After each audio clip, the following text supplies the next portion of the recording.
new chapter, Revelation 13, and I knew it would be this way. There's a lot in this chapter, but we'll see if we can get through it a little quicker than we did chapter 12. So let's have prayer. We get started. Our gracious Father, we do thank you for your blessings this week, and now a new week, a new day. The day's almost over, actually, but we need your spirit and we need your guidance. Teach us what you have. We see things, Lord, in this world that's out of control and it's worsening by the day. But we're grateful that you are communicating to your people messages to prepare them for what is soon to break upon this world. And thank you that we, even yet in America, still have some freedom. Teach us now what you have in store for us and give us the mind of Jesus. Thank you for your cleansing blood. Be with Elena too. We know she wants to be on, but these technical issues, we pray that she gets those resolved for next week. Thank you for hearing our prayer, and we look forward to what you will teach us in Jesus' name. Amen. So what we're going to do, as I've been doing in prior weeks, you notice in the lesson, I did a review.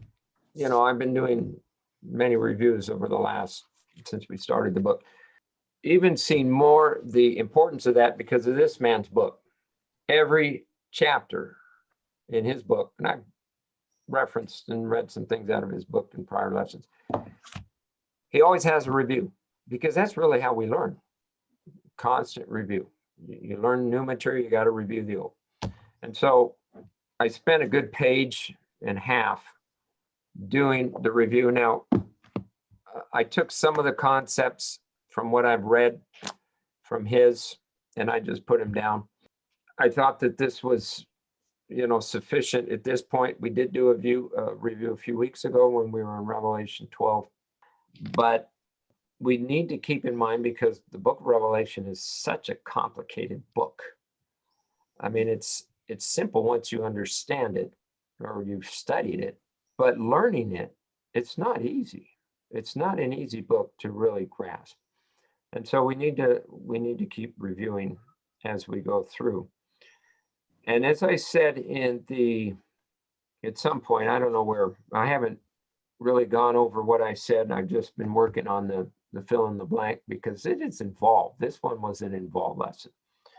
But I said somewhere that Revelation 13 is probably the most studied chapter of our people in the book, or at least it's the one that we have talked most about because of the coming crisis and the focus on especially the first beast. Nonetheless, you've got a lot of symbols beginning in verse 1 right on through the book. Some of these symbols we will discuss as we saw them in the prior chapter.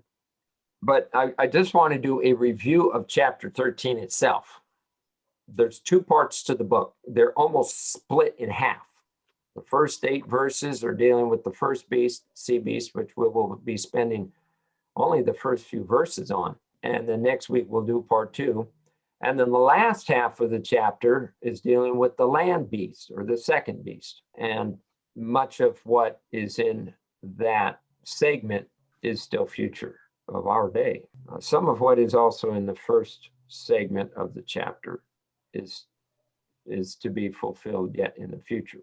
Some of it's been fulfilled already. So that's the key with Revelation 13. You've got the 2 beasts, and they are, as we know from the council and just the many evangelism series on prophecy that we have seen over the decades, they focus very heavily on this chapter. But it is one that we do need to understand, and there are some new and exciting things that we will be learning tonight that I've learned. And Mary has shared some things with me. I haven't quite seen it in that light. So let's get started.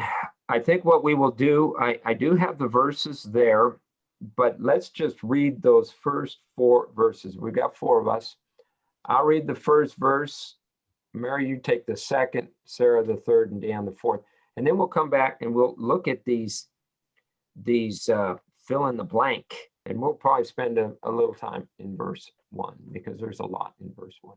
So verse 1 says, "And I stood upon the sand of the sea and saw a beast rise up out of the sea, having 7 heads and 10 horns, and upon his horns 10 crowns, and upon his heads the name of blasphemy."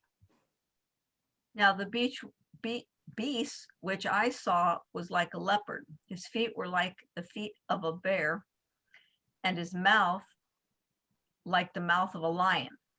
The dragon gave him his power, his throne, and great authority. Is it me next? Yeah, number And 3. I saw one of his heads as it were wounded to death, and his deadly wound was healed, and all the world wondered after the beast. So they worshiped the dragon who gave authority to the beast, and they worshiped the beast, saying, "Who is like the beast, who is able to make war with him?" So there we have it.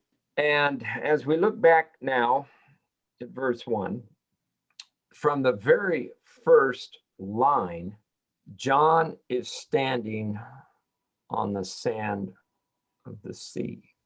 Now, what did you find in your studies, ladies, regarding that phrase? Well, Sand of I the- found sand, and when I thought about that, I remembered about the promise to Abraham when he looked at the stars. God told him to look at the stars, that your progeny, sea. your people that would come out of you would be as the stars of heaven, as the sand of the sea. Right. So that was Genesis 22:17. Correct. Yeah, I saw that verse too. So I would take it as innumerable people. Okay. So John is standing on modern vernacular, the beach, and he sees this sea creature come forth. Before we get to that, Dan, do you have anything you want to add to the sand? What the sand would be conveying to us as we look at this verse? Well, I have several Bible verses, Revelation 7:2 and 17:5. But I also found that sand is represented by false theory and unsound doctrine. It does not have a Bible verse to go with that in the Bible symbols book. But Did like it Sarah, have Spirit of Prophecy? huh? Was there a Spirit of Prophecy reference? Yes. RH, April 23, 1901. Okay. Good. Yeah.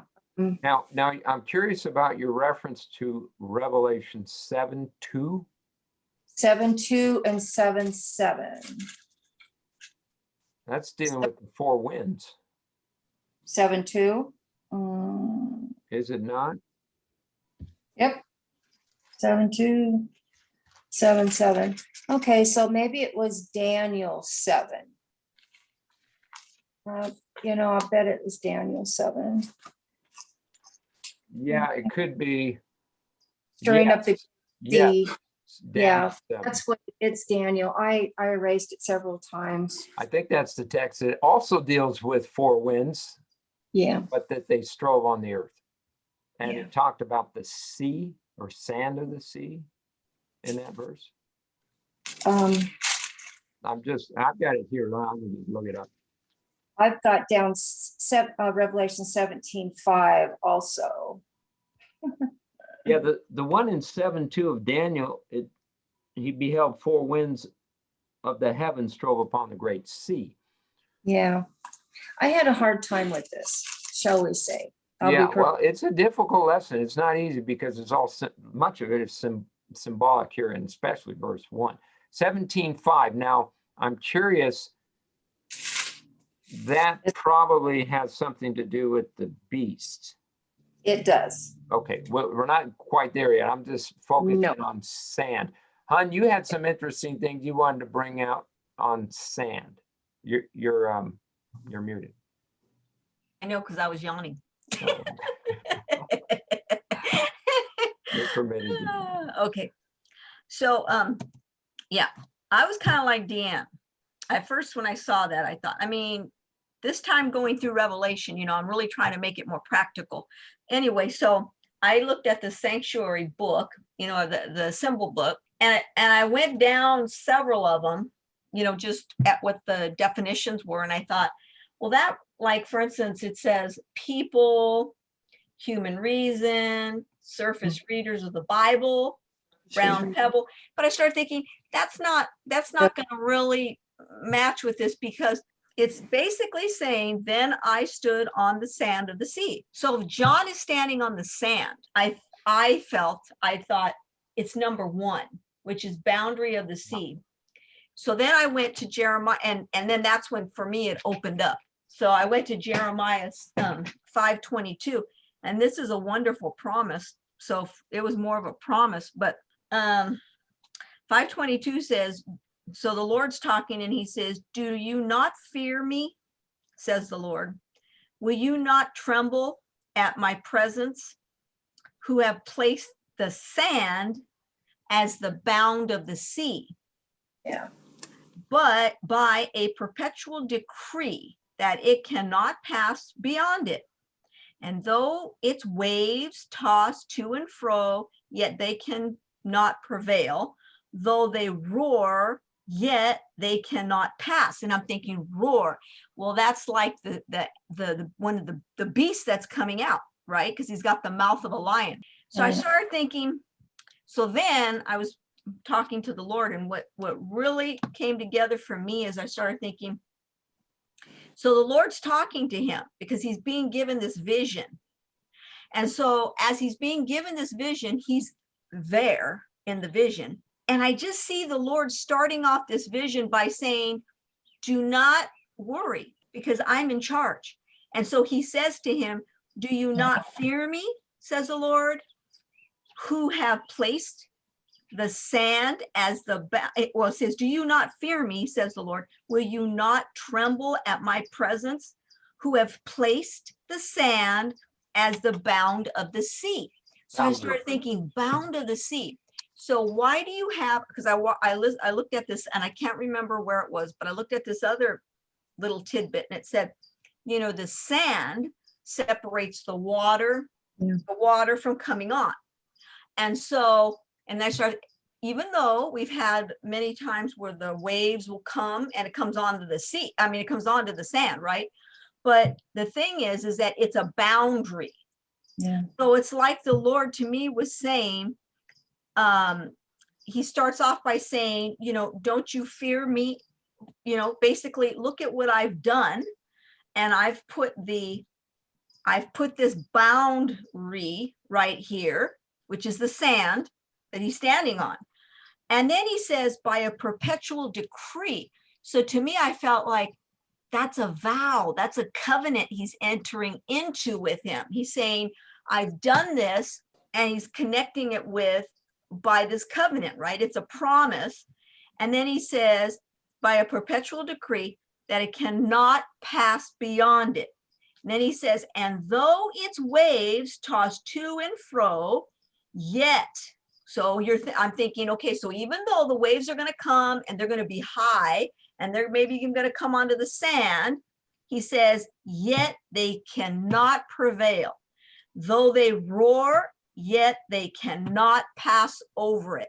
So it's like the Lord is giving him, to me, the Lord is giving him this promise that what you're about to see with this beast and what it's going to do and everything I'm going to unveil to you, don't worry, because I'm in control. So don't even worry about it. And that's, to me, how it starts off. That's the only thing I could put together that really, and I thought, wow, what a wonderful, that's a promise for us today. So that's how I saw it with the boundary. Yeah, that's really good, because also what you're just saying right there, Mary, is that we are going to be tossed to and fro. Yeah. And though we will have trials, Yes. that there is a cutoff, that the devil can only go to a certain point, just like Job. Yep. And I think that's really cool. I looked at that too, but I wasn't sure if it even fit here. But I thought it was like Sarah too. I thought it was many, because the sand is just many. The sea is many people, And then the sand is part of the sea, and it's many also, but I like that Well, boundary. it's an excellent point. I had not even brought this to mind. I kind of, Deanne, was because, you know, we all live with biases. And Mary and I studied this years ago when we were young, when we were at our church in San Diego. And the impression that the pastor, when we were studying it, gave me and stuck with me was that definition you brought up. You were dealing with human theories, inventions of men. Unsound. And I thought about the parable Jesus says, you build your house on the sand, what's going to happen? Yeah. Well, when these waves come, and the trials are like, there goes your house, you know. Right. But something Mary said about covenant, I'd never thought of it that way. And so when Sarah, you brought up about the time of Abraham, and God shows him your offspring, your seed is going to be as the sand of the sea. When Mary mentioned covenant, obviously there's an indirect link to Abraham because God made the Abrahamic covenant with him. And there's that verse there that you reference in Genesis. It says your seed is going to be like the sand of the sea. I've got one more text. Yes. Joshua 11:4, and I've got it here. It's 11:4. It says, and they went out, they and all their hosts with them, much people, even as the sand that is upon the seashore, and multitude, with horses and chariots, very many. So that just references that sand could represent a multitude of people. Right. So yeah, that kind of goes with the Genesis one. And so with this agreement that God makes, it's covenant, do not fear, I'm in charge. Those waves are not going to overwhelm you. What this beast is going to do not fear. In some respects, this is what he's telling Abraham too. Listen, I'm going to be with you all the way to the end. Your seed is going to be beyond what you can even imagine. It's going to be like the stars of heaven, sand of the sea. But the covenant is God's assurance to Abraham.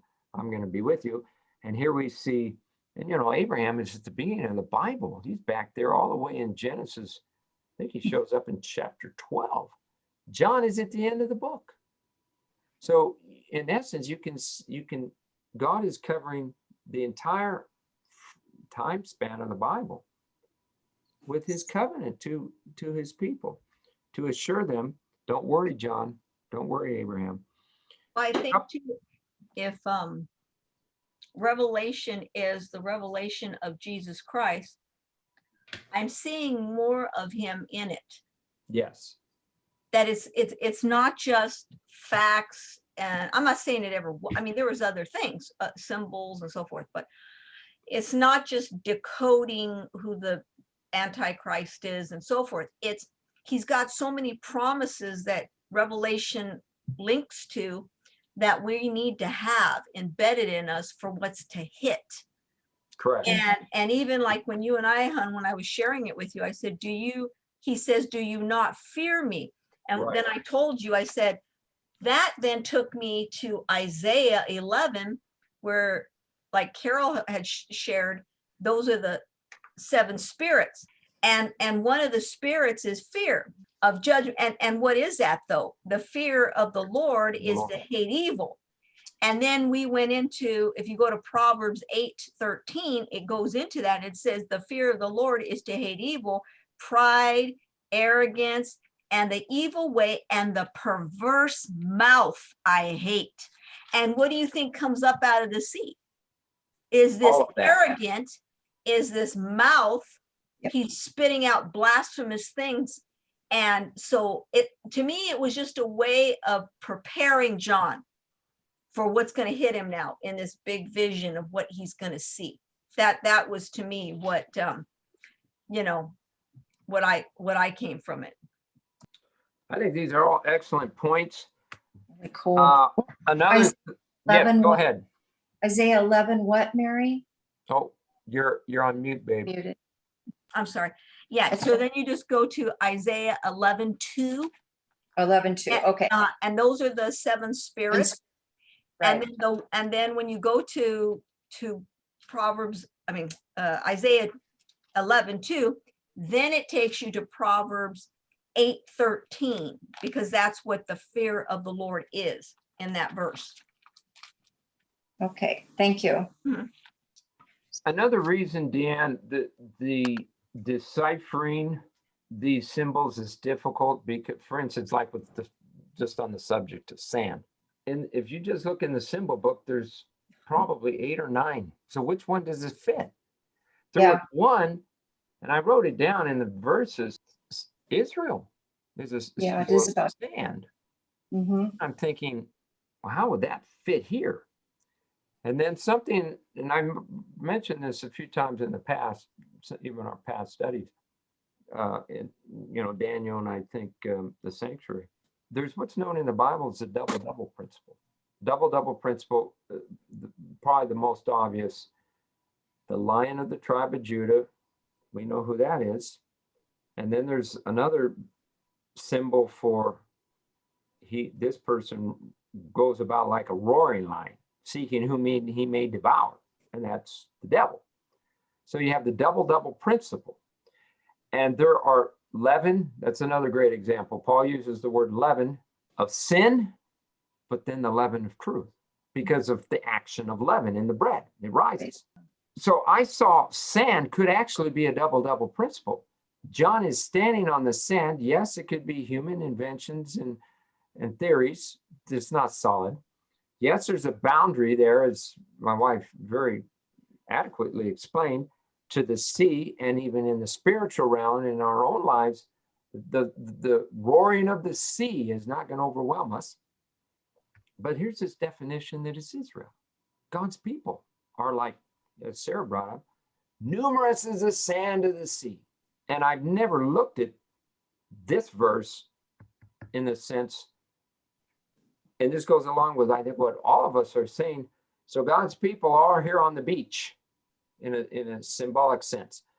And the waves that the devil is casting through all of his animosity, through all the powers of darkness, trying to destroy God's people, they just lap up right there at the edge of the sand. They don't wash away the beach. Now, obviously, it's not literal because we know that can happen. But based on this verse in Jeremiah 5:22, I've never seen that before. So I think we've learned a lot just on verse 1, the first line.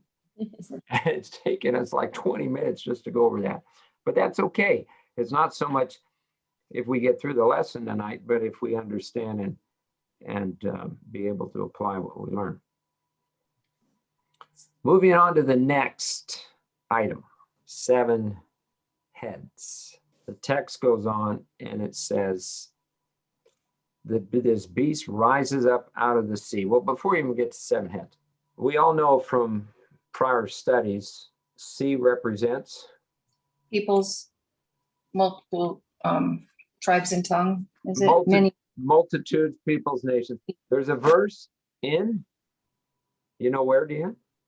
No. It says that. Revelation 17:15. Oh, I have 17, 7, and 9. I had not gotten to 15. Verse 15 actually gives us a clear definition of what the water, and obviously sea is water, what that refers to. And so we have this beast that's coming up, as if you've looked at any of the sources that we have available, they all say the same thing. It's coming up out of the populated regions of the European continent. And so that's a big hint who this beast is. But then let's move on now, because there's 7 heads, 10 horns, and 7 crowns upon his horns. The 7 heads are the 7 mountains also. And that's the verse you were referencing, 17. If you want to identify who this beast is, that's part of it. So what you're doing there is you are allowing scripture to define itself in a proper biblical interpretation. So we have that verse in 17, 9, and 10, or 9, I think it is, that there are 7 mountains upon which the woman sitteth. Now, obviously, we will get to the woman eventually. It's probably next week.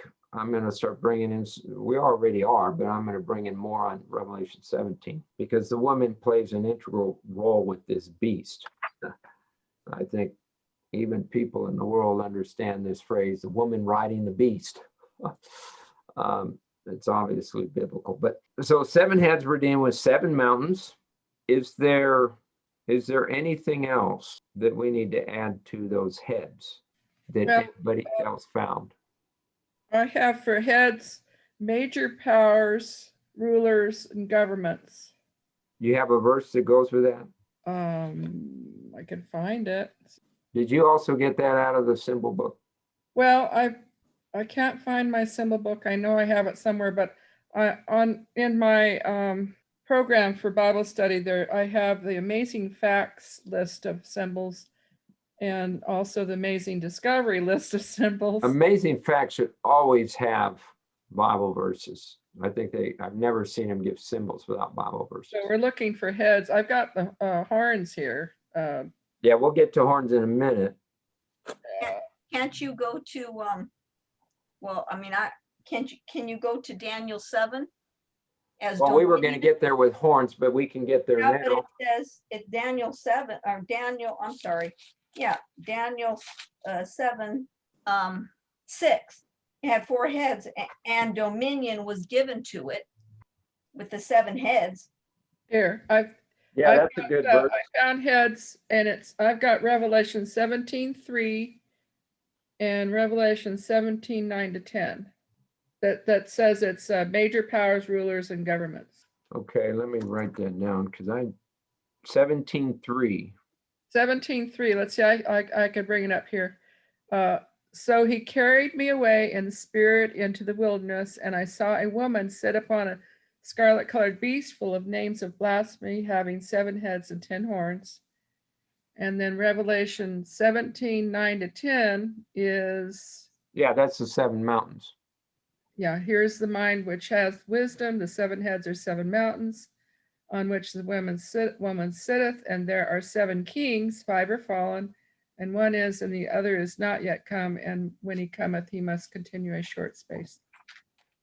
Now, on the verse you gave was Daniel 7:7, No, 7:6. Daniel 7:6, which shows dominion. Okay. Daniel 7:6. Okay. Dominion. Now And actually that was in the symbol book too. Did anybody see anything that the 7 heads were? I think that's coming up with the horns. 7 kings. Yeah, I think that's with the horns. Okay. Um, That will be for the horns. They show for Go ahead. heads, they show major powers, rulers, governments. For heads? Yeah, and Daniel 7:6. yeah. That's what, like, you know, Okay. The other thing, the numbers 7 and 10, I found mean fullness or completeness. Yeah. Yeah. True.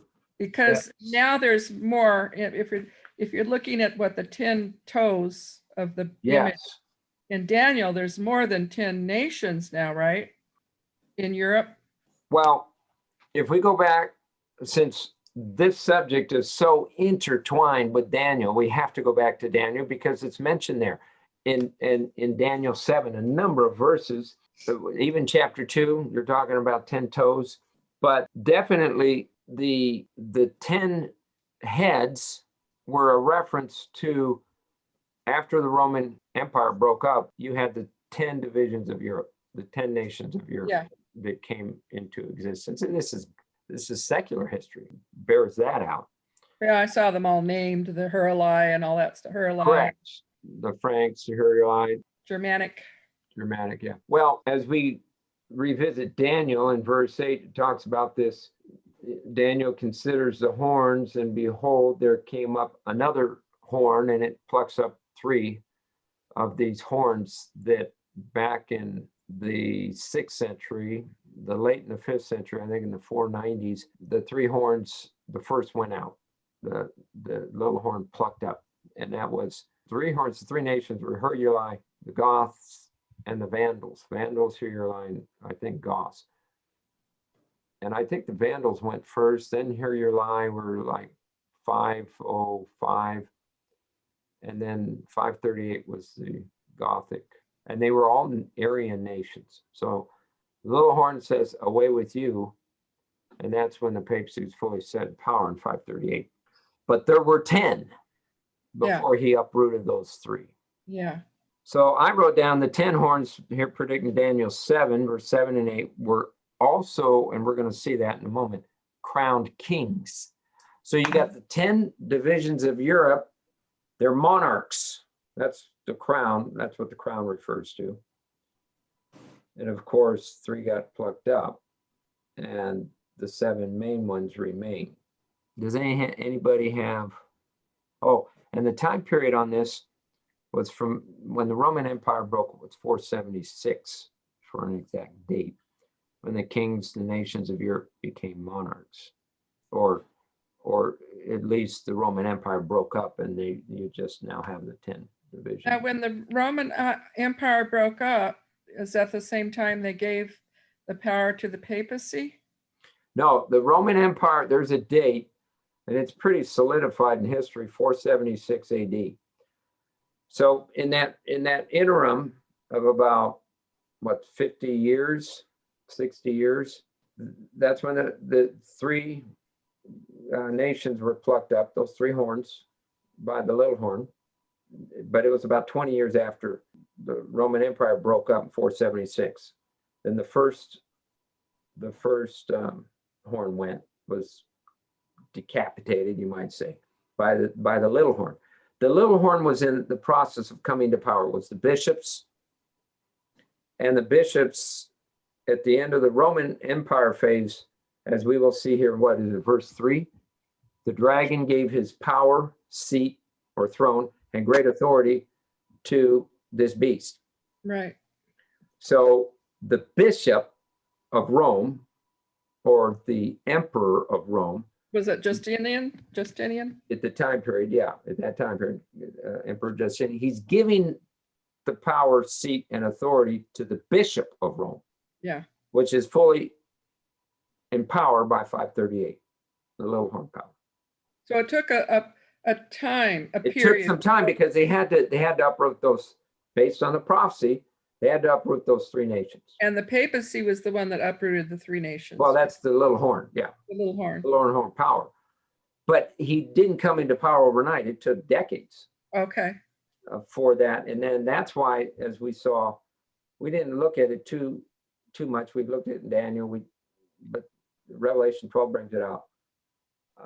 The 1260-day prophecies, actually Revelation 11 too, mentions this. And that the time period of the papal realm, 538, 1798, when he was taken into captivity. Okay, 10 crowns. I think that goes along with the horns. We kind of discussed it. Did anybody have anything else on the crowns? I put down Isaiah 28:3, which had to do with pride. Oh, that's a great verse. I didn't even think of that one. Yes. Which it points right to the dragon or the beast, the pride of him. Excellent verse. Okay. Good verse, Jan. All right. Hun, did you have anything on that? No. Separate. Okay. Now, name of blasphemy. This, both Daniel, I don't think uses the word blasphemy. It uses other descriptive terms, stout. His look was more stout than his fellows, referring to the little horn. And of course, in 25, and he shall speak great words against the Most High and shall wear out the saints of the Most High. Speaking great words, Daniel likes that phrase, he repeats it. Pompous words, great words, stout, his look.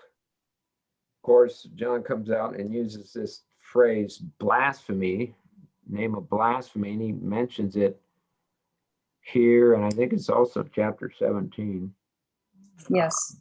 Talking about what's on the forehead of the great whore. Now, the question is, and this is well established, but it's good to know this. What is the biblical definition of blasphemy? Where would you go if somebody was asking, well, how do we know? I mean, it's clear in our minds, but for a biblical purpose, if somebody was coming to you, well, what is the papacy saying that's making it blasphemous? They're You go to the, claiming to be God. so you go to the biblical definition then there's two definitions. One, claim to be God.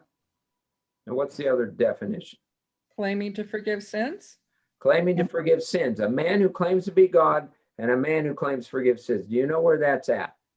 I've got Matthew 26:65 for one of them. Okay, I didn't even have that one. I had Mark 2:5-7, which deals Luke with forgiveness. 20. What's the Dina? Luke 5:20 also. Daniel 10, 30-33 claims to be God. And then Daniel Luke 10, 20, Daniel, 30-33. John 10, 30 Oh, to I'm 30. sorry. Yeah, I have John 10. And both times it's in reference that the Pharisees are accusing Christ of blasphemy. What was yours, Sarah? Mine, I think, was referring to accusing Christ of blasphemy. And that's when the head priest tore his robes, threw dust on it. Caiaphas. What was the verse? 26 what? Matthew 26:65. 65. So that's another great verse. So we have a number of verses you can write down in the New Testament. And obviously this power claims both.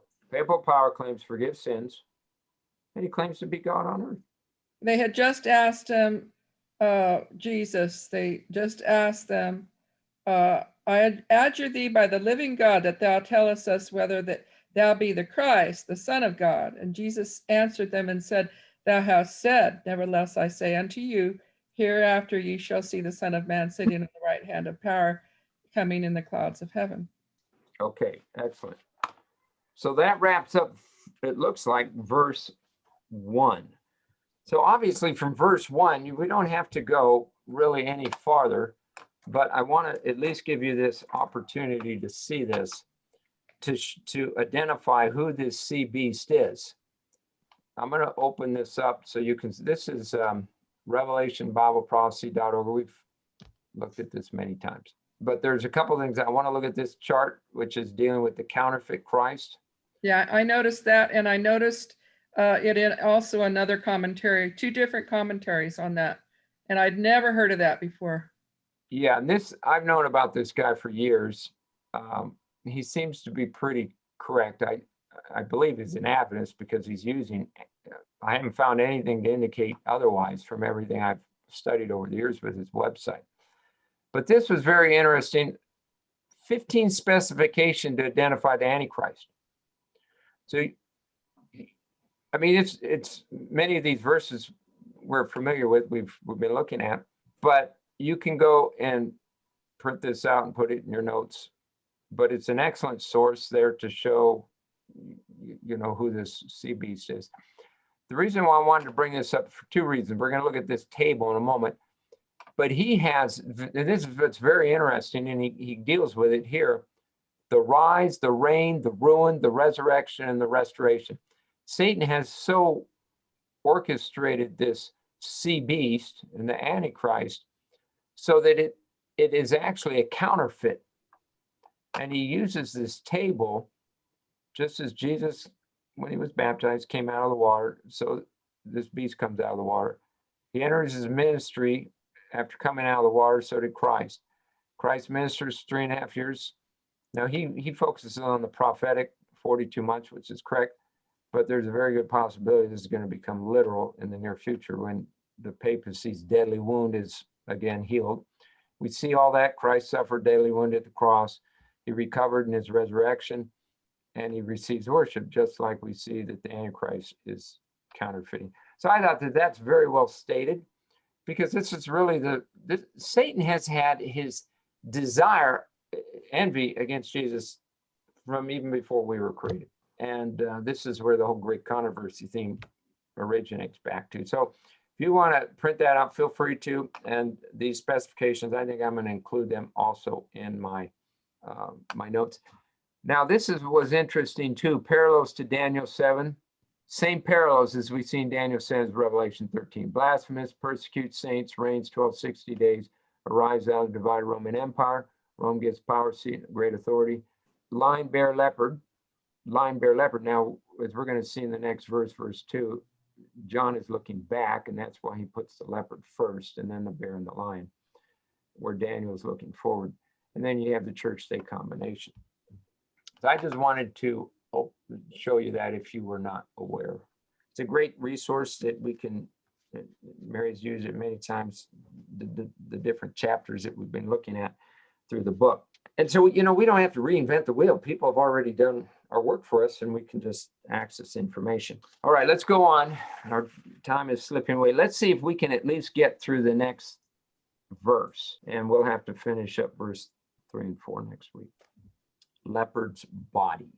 And he had some things I want to read from regarding the leopard's body, which were fascinating. But I wanted to see what each of you had, what you came up with.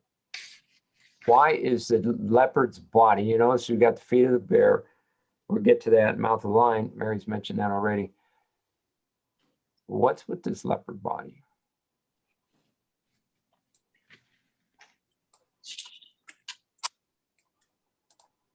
Does anybody have any thoughts on it? Well, I put the leopard was Greece, Correct. and the leopard is the meaning of leopard is swift and cruel. And you want me to go on with the other ones? No, let's stay on leopard. I Leopard. want to see if anybody has anything else. Nothing, Dan? I have the same thing. I have Okay. Daniel 7:6 talks about it had wings, but it's fast. It's a fast animal or beast, the leopard. Okay. Okay, you're referring to Daniel when he comes to power. He's got 4 wings. That's correct. Yeah. Did you have anything on the leopard? Something about the leopard characteristics. I looked up and the Signs of the Times, February 8th, 1910 was really good. Not very long, but it was good. It talks about the beast. And it said it was earthly governments. Did you say 1910? Yeah, 1910. Signs of the Time, yeah, And Mary read some of that February 8th, 1910. to me this morning. We would strongly recommend you read. It's not long, what, 6, 8 paragraphs? It's not Yeah, long. it's not very long. Short article, but she's dealing with this very subject. Yeah. And she gets into obviously the great controversy theme. She says that the leopard's body is earthly governments. That's where But you there's get a that. definition there, leopard's body, earthly Yeah. governments. Yeah. Mary, can you give me that reference again as ST what? February 8th, 1910. 1910. Thank you. Yeah. Yeah, it's not very long, but it was really good. I can't think of his real name, but his pen name, Forerunner Chronicle, Oh, did Chris Hudson, there it is. Chris. Yeah. He did what was it, like an hour and a half or 2 hour documentary on the leopard-like beast. I think he titled it something with that name in the Leopard title. Vision, wasn't it? Leopard Vision. And he goes over there to the Vatican and he does a whole thing. And very fascinating the way he did this. And I sure hope if that's all that you ever had to view about who this power is, that was sufficient. I mean, he's got, not at first, but later on, verses after verses. And he talks about the stealth of this organization. And leopards in the historical or the natural, they're very stealthy creatures. And I think is it a panther as part of the leopard family, Black Panther? Obviously works at night, you know, the animal does, hunts at night. And I think that the Lord used this description because it's very fitting. This first beast is leopard-like, but also on the spiritual level or philosophical level, Greece, as you brought up, Sarah, I would say bar none, all the nations of the world have tapped into Greek philosophy today. Yeah. And it's to a large degree thanks to this Roman power down through the centuries who have been the conveyor of the philosophies of Aristotle and Plato and these Greek philosophers. It has become worldwide today. And probably for us who understand truth, the greatest thing that we get from Greece is the immortality of the soul. Nearly the entire Christian world is bought into that. And it goes all the way back, to the early centuries BC. Israel struggled with it. If you read in, I don't know if it's Desire of Ages or one of her other books, but she's commenting on why Jesus told the parable of the rich man and Lazarus. Most of the Christian world today believes, see, you go to heaven when you die. But the reason Jesus told it was because of what we're discussing. This mindset was very prevalent in Israel, especially the higher classes, the Sadducee class. They had been steeped in Greek philosophy. And so they had this mindset. That's why they didn't believe in the resurrection. You're dead, but the soul lives on. And so Jesus dealt with that, the parable, Lazarus, rich man Lazarus, Luke 16. So once again, and he brings this out here in this Revelation Bible Prophecy website. The Grecians were known for always seeking after wisdom, some new thing through philosophy.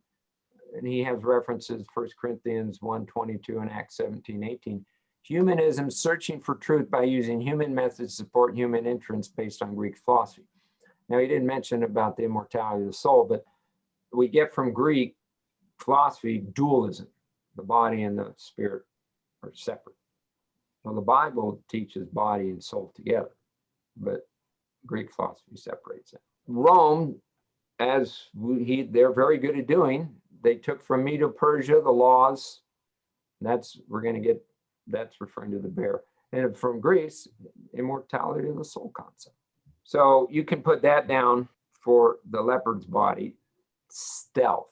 The leopard works, very stealthily. And obviously Rome has been most of its career has been in that. To what Deanne was saying, that they're very fast. So I started thinking, well, they're very fast, and they give it their all when they're going to get an animal, and then they have no energy after that. Right. They give everything they have. And I think that's kind of how the devil is, he gives everything he overdoes it. Yeah. He gives everything he has, all at once. It's the same thing with this beast, in what I think sometimes that's how we know the characteristics of who it's originating from, because it always overdoes itself. Yeah. When it does that. And then of course that was, I think it was in Jeremiah where it talks about the Ethiopian doesn't change his skin, or the leopard. Can the Ethiopian change its skin, or the leopard its spots? And then it says, then may you also do good who are accustomed to do evil. Where's the verse? Where's that in Jeremiah? Jeremiah 13, 15. 23. Okay. That's an excellent, in the event in the future we ever have to use that. Ellen White says in Great Controversy, Rome never changes. Now you have a Bible verse to prove it based on the leopard. Once you identify who this leopard, why he has a leopard body, you can go to Jeremiah 13:23 and say, see, you can't change the leopard spots. This organization does not change. Still, even though they wrap themselves with apologies now for their horrible past, it's still the same. Leopard does not change its spots. Oh, have you noticed in that, I guess you're on the, let me see where you are. I'm on that, Revelation, the one you were citing. You don't have BibleProphecy.org. Yeah, over there, I'm looking at it now, where it says there's a link that says Constantine and the origin of Babylon and sun worship. There's a link under Babylon. You're under, we haven't gotten to that. That's under the lion. I just noticed that. Babylon. There's a link that's right there about But that. before we do, I wanted to bring out something more on, or let me ask before I say, what did you find on the feet of the bear? Did anybody find anything? Feet is a symbol of what? What is feet a symbol of? Your lifestyle. So feet is a symbol of our lifestyle. So the lifestyle of the bear, which is tied into Medo-Persia, and I passed over this real quick, but it was under the Medo-Persian realm that Daniel was thrown into the lion's den. Why was he thrown into the lion's den? Because of his lifestyle then, because he prayed every day. He'd open up his window and he'd pray in front of everybody. They all knew. Okay, but there had to be something to throw them into. What had to happen? They made a law They saying made a law do that. in order for everybody to pray only to the king. Yeah, And if you go back and look at that chapter 6 of Daniel, 3 times it says, I believe no less, the law of the Medes and the Persians cannot be changed. And these other presidents are reminding the king of that. So what do we get from that? The feet of the bear, as it says, you see it there, Sarah, Medo Persia was known for its passing of decrees and laws, cannot be changed. And they reference Daniel 6. Also Esther, and Eloite says the law that Haman came up with against Mordecai and the Jews, it's going to be very similar to the Sunday law that is coming in our future. So it can't be changed. So the feet of the bear, this sea beast, has a lifestyle that is akin to that of Medo Persia. They pass laws that cannot be changed, and we know where that's going, as I just referenced. Okay, mouth of the lion. Now we get to what Sarah was mentioning.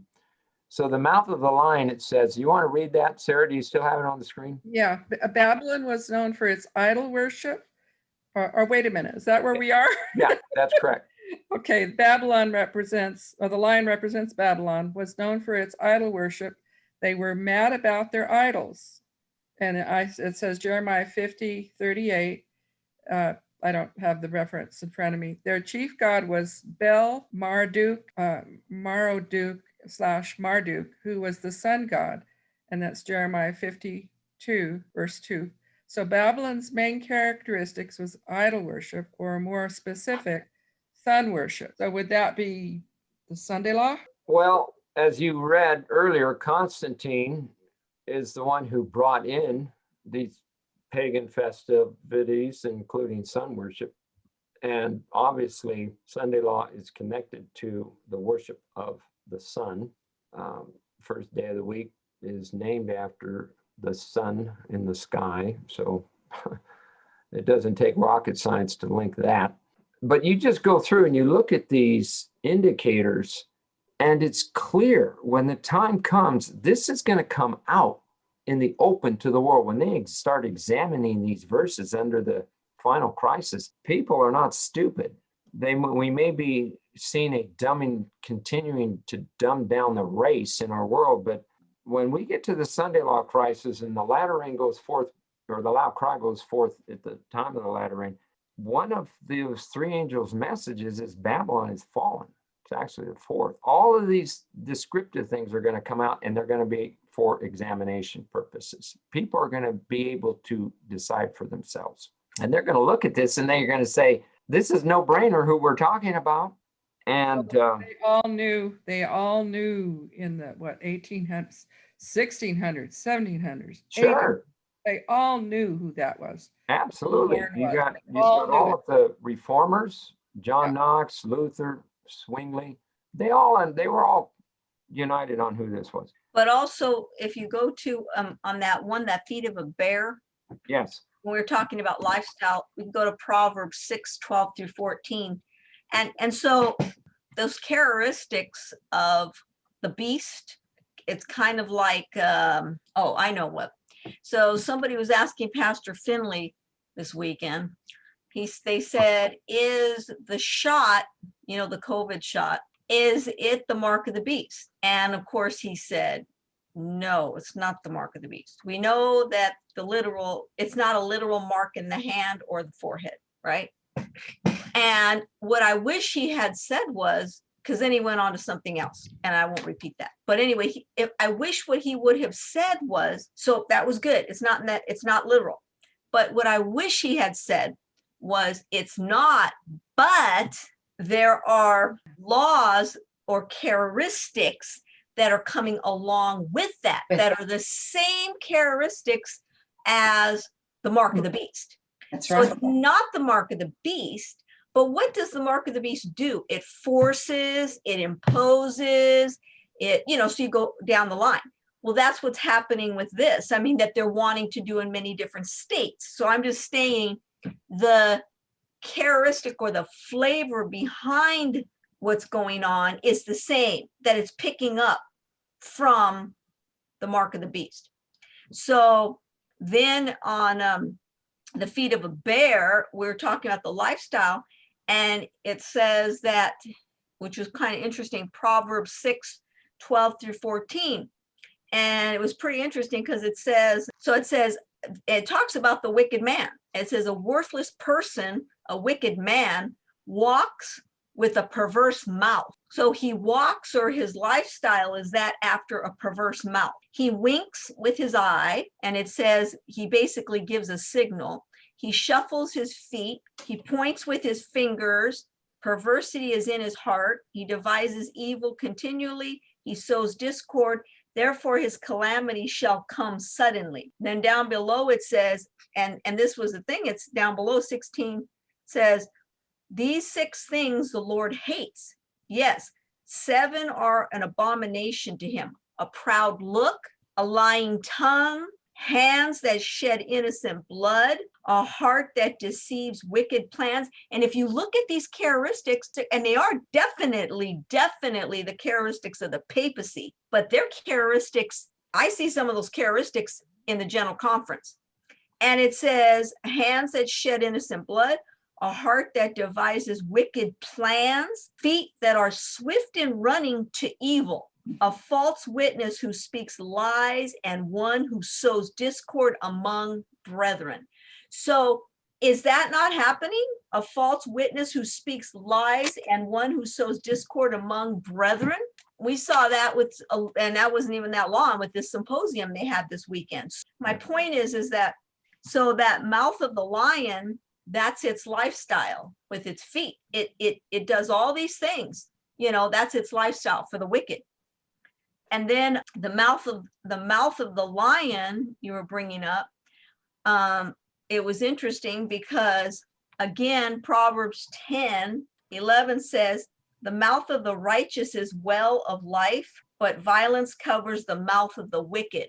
And then 14 says, wise people store up knowledge, but the mouth of the foolish is near destruction. So again, this when I read this, the mouth of a lion, it said in Proverbs 30, I think it was 30, let me see, 30. Oh, it says, a lion which is mighty among beasts and does not turn away from any. So that means it's very persistent. Nothing's going to let it back down. And that's the devil. That's a characteristic of the devil. So to me, with these things that it's pressing, right, it's not going to back down. It's going to continue to push and push and push until it gets its, the point that it has. What was that verse, hon? One. Something in Proverbs, was it 30? Proverbs 33 was the one about the lion, a lion which is mighty among beasts and does not turn away from any. That's Proverbs 30:30. And then there's Proverbs 10:11. Okay, 14. I got that one. So 30:30, I didn't. I think the last one that I had was Proverbs 18:7. And I was looking up so many of the ones for the characteristics of, a fool's mouth is his destruction, and his lips are the snare of his soul. So again, it's his lifestyle, his mouth also, because he's proclaiming those things that are coming out. And that's that little horn, right? That stout little horn of being, saying all the things that it's saying because it's wicked and it's trying to push all these different agendas that it has. So it speaks definitely like Babylon, right? Because that's the lion, it's Babylon. So it speaks like Babylon. Correct. Oh, yeah. Bold, haughty, right, arrogant. Exactly. That's with many now, what I want to say is that's in many of our hearts, people's hearts, Babylon. So, but you have the principle of Babylon in the heart of many of God's people. Right. That's what I'm saying. And even amongst the structure and everything, and those things, that 7 things that the Lord hates. And I say that because it's true, but we have to, I think too, we have to though, I mean, like I said, the charistic is there, but we have to also see that the papacy though is the mother of them all because of what because of what it is saying. And I think that that's why we need to, we have to expose this though too, because of the, like it says, the blasphemies that it's stating about what the Lord, about how comparing itself, it can forgive sins, it is the vicar of God, all this, that's blasphemous, especially what it has done to people. And I'm not saying, like I said, this is definitely a charistic, but that entity needs to be exposed because of what it's done and horrible stuff. I don't know if you guys ever heard, or it was only on a tape that Rod and I heard it, and this was like 20 years ago, and it's called the Nun Story. I don't know if you ever heard that. It's called the Nun Story, and it's actually about a nun who's in the convent, and she talks about her story being behind there and how she escapes. I mean, she actually goes through her escape to get out, and the horrors that she talks about, and I mean, just the horrors of what these nuns do, and the priests that come in, and the rapings that are going on, just all. And she talks about this, and then when my mom was in the convent for a short period of time, I told Rod when I heard it, I was like, that's true, because my mom told me when she was in there was a lot of raping of the nuns and stuff in there, and it was really a horrible thing. And so this woman goes through her life, and it's incredible how she actually gets out. I mean, if she hadn't gotten out, they would have killed her finally, but she gets out. So it's a really good story. So I'm just saying, we have to expose this entity for what it is, and yet we have to take all these characteristics and say, Lord, don't let any of these 7 things you hate be in me, or where we see them, because they can be there. They're just characteristics of a man, when the Lord says this. Correct. Thank you, dear. Wow. And this is another reason I think not only the book of Daniel, but Revelation, and goes in even more detail. We have chapter 13 and chapter 17 and chapter 18, 3 chapters, and aspects in a number of the chapters as early as chapter 3 with Jezebel, which is a typology for the papacy, but especially from 11 through 19, we see elements. 13 definitely, 17, 18 is the destruction of Babylon. But you see elements, there's reference to the beast. We're going to look into this when we get to the last half of the chapter. The mark, number, name, and image, worshiping. That shows up in 14, shows up in 15, shows up in 16, as well as 13, 17, and 18, and also 19. And really, the book of Revelation is, as I have stated in a prior lesson some months ago, I think when we got into chapter 12, you've got 2 women. They're on display. They never talk to each other. I don't know if there's even some language, if they even talk themselves, these 2 women, but they're on display. And we see the characteristics from 12 all the way to 18 of these 2 women. And now, obviously, we're bringing in elements, and we've been talking about this because of our knowledge of who's riding this sea beast, but they're not one and the same. There's a difference. The beast is obviously dealing with the system. The papacy is not the system. It's the controlling aspect of the system. But you've got when we get to Revelation 18, there's a statement that I had pondered for years, and we'll go over it then, but it just came to mind now. Or maybe it's in 17. I think it's 18. John says, in her was the blood of all souls or saints and all that dwell upon the earth. This is a statement that only in the kingdom are we going to be able to look back at the influence of this Babylonian system for so long and how John could record that. I mean, it must have blown him away. There's a text in 17 that says he was just and it's a word that I thought maybe it's a translation error. No, I looked it up. It means what it says. He says, when he saw this beast, he admired. And the angel says, and I think it's verse 8, 7, 8, 9. He says, wherefore did you marvel? I will show you the beast and the woman that sits on her. But he's just marveled that this beast could pull this thing off in the last days. And of course, we see the impact living in this generation of the impact that this institution has had. And, you know, Central and South America for hundreds and hundreds of years have been taken captive by this religious system. And it's only in more recent years that truth is spreading around these countries down there. Our time is gone. It's already 8, but I think we've covered a lot of ground, even though we only went 2 verses. We will finish up 3 and 4 next week. And I'm not sure yet if I will, by the way, did anybody do 3 and 4? Because I didn't finish the lesson myself because I just didn't have time.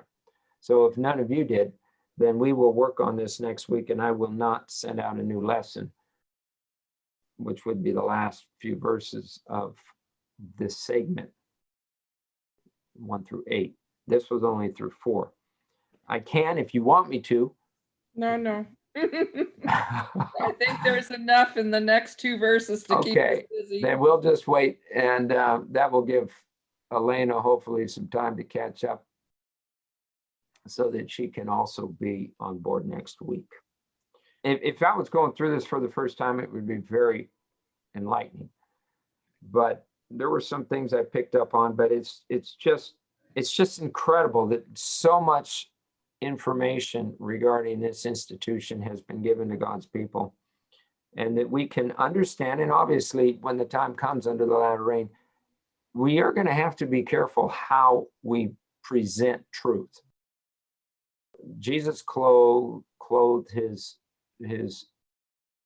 preaching with parables because it could get to the heart. It engaged even his enemies. I can go to some parables in Matthew where the Pharisees were engaged in it, that they said the king who went away to the far country should come back and should murder those wicked servants. And they were basically condemning themselves. But they didn't see it until Jesus gets to the punchline. And so I'm sure God's people are going to need the spirit of wisdom, how they are to communicate truth, because you could come out swinging pretty strong, and, you know, the ear of the dragon will go after God's people, and they're done with.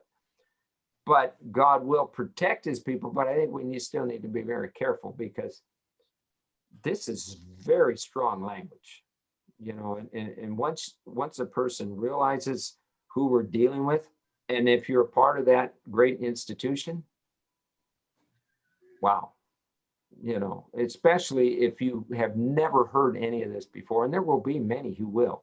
They will see it's like the blinders will come off their eyes, but they will see, on the one hand, just like we are beginning to see already in our world, the treatment of one side to the other side. So the treatment of God's people are going to be even worse than what we see in our country now, because all the powers of this world are going to be focused against getting rid of the people of God.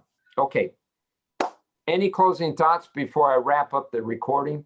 We'll get to our prayer time. Anything I left out that anybody wanted to share? I listening to everybody talk on the papacy and things like that, and I was looking at Mouth of the Lion, and of course I put down, you know, roaring like a mouth of a lion, or seeking who he can destroy. And I was thinking, you know, I've learned just working in the garden that there is a counterfeit for each plant. Each plant, there's a weed that looks almost exactly like it. that you have to let grow for a little bit to see the difference. But I was thinking about the devil and the papacy, the ultimate counterfeit. The devil has counterfeited everything, and how they've gotten away with it for so long just shows you how cunning, quick, just how evil that they are Well, to Dan, deceive so many people. Sarah made a comment a few minutes ago that while you were speaking, the thought came to mind. It was for centuries, up until about the 1940s, even 50s, all of Christianity, except for Catholicism, was united on this subject. So in the last 70, 80 years, and that goes back to the Protestant Reformation of the 1500s, 350, 400 years later, Christianity is united. But something happened after World War II. The Jesuit order got very busy in America. We're told, I know of at least one instance, of course, while Ellen White was alive, there were no Jesuits infiltrating any of our institutions because she would put her finger on them. But in 1933, Southern Missionary College, there was